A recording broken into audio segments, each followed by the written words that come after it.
জুবিন গাৰ্গৰ টকা খাই পেটুৱা হৈছিল শ্যাম কানু মহন্ত। জুবিন গাৰ্গক উচতাই জোল খাইছিল শেখৰ জ্যোতি গোস্বামীয়ে। জুবিন গাৰ্গৰ ধন আত্মসাৎ কৰি দামী দামী কাপোৰ পিন্ধিছিল সিদ্ধাৰ্থ শৰ্মাই। 12,000 পৃষ্ঠাজোৰা জুবিন গাৰ্গৰ মৃত্যুৰ চাৰ্জশ্বিটত আছে এনে ধৰণৰ ভয়ংকৰ তথ্য। জুবিনক 1 কোটিৰো অধিক ধন দিবলৈ বাকী আছিল শ্যাম কানু মহন্তই।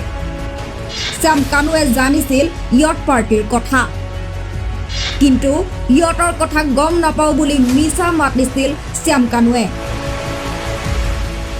ভয়ংকৰ তথ্য শ্যাম কানুৱে বিচৰা হ'লে জীয়াই থাকিলেহেঁতেন জুবিন গাৰ্গ। SITৰ চাৰ্জশ্বিটৰ পাছতে শ্যাম কানুৰ মিথ্যাচাৰৰ বিস্ফোৰক তথ্য পোহৰলৈ। 18 ছেপ্টেম্বৰৰ নিশাৰ ভয়াৱহ তথ্য সন্নিৱিষ্ট চাৰ্জশ্বিটত। সোমবাৰে কামৰূপ মহানগৰ জিলাৰ মুখ্য ন্যায়িক দণ্ডাধীশৰ আদালতত অনুষ্ঠিত হ'ব জুবিন গাৰ্গৰ মৃত্যুৰ গোচৰৰ শুনানি। জুবিন গাৰ্গৰ হত্যাৰ গোচৰত চাৰ্জশ্বিট দাখিলৰ পাছত কাইলৈ প্ৰথমটো শুনানি অনুষ্ঠিত হ'ব। শুনানিৰ বাবে আদালতলৈ আনিব লাগিব 7 অভিযুক্তক। সোমবাৰে পুৱাই 7 অভিযুক্তক আদালতলৈ লৈ অনাৰ সম্ভাৱনা আছে। হাফলঙৰ পৰা অনা হ'ব শেখৰ জ্যোতি গোস্বামী, অমৃতপ্ৰভা মহন্তক। বাক্সাৰ পৰা অনা হ'ব শ্যাম কানু মহন্ত, সিদ্ধাৰ্থ শৰ্মা আৰু সন্দীপন গাৰ্গক। জুবিন গাৰ্গৰ PS পৰেশ বৈশ্য, নন্দেশ্বৰ বৰাকো কাইলৈ হাজিৰ কৰোৱা হ'ব আদালতত।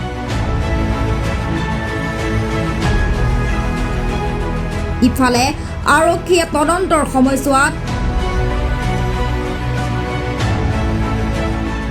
জুবিন গাৰ্গৰ PSৰ একাউণ্টত 1.1 কোটি টকাৰ আৰ্থিক লেনদেনৰ তথ্য। 75 মিনিট অচেতন হৈ পৰি থকা জুবিনৰ বাবে এম্বুলেন্স অনা হ'ল 1.5 ঘণ্টা পাছত। পুৱতি নিশালৈ মদ্যপান কৰোৱাই জুবিনক লৈ যোৱা হৈছিল সাগৰৰ মাজলৈ। ঘটনা আছিল 19 ছেপ্টেম্বৰৰ। সেইদিনা ভৰ দুপৰীয়া অসম আৰু অসমীয়াই পাইছিল প্ৰাণৰ শিল্পীগৰাকীৰ মৃত্যুৰ খবৰ। অৱশেষত প্ৰাণৰ শিল্পী জুবিন গাৰ্গৰ ষড়যন্ত্ৰমূলক মৃত্যুৰ বিস্ফোৰক তথ্য ফাদিল হ'ল 68 দিন পাছত।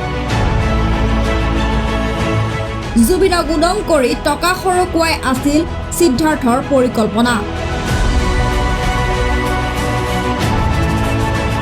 জুবিনক নিচা কৰোৱাই সাগৰত সাঁতুৰিবলৈ উচতনি দিছিল সিদ্ধাৰ্থই। 12,730 পৃষ্ঠাজোৰা SIT চাৰ্জশ্বিটত পোহৰলৈ আহিছে জুবিন কাণ্ডৰে জড়িত এটা এটাকৈ অভিযুক্তৰ কুকাণ্ড। এতিয়া এই অভিযুক্তক ন্যায়ালয়ে কি শাস্তি প্ৰদান কৰে সেয়া সময়ত হ'ব লক্ষণীয়।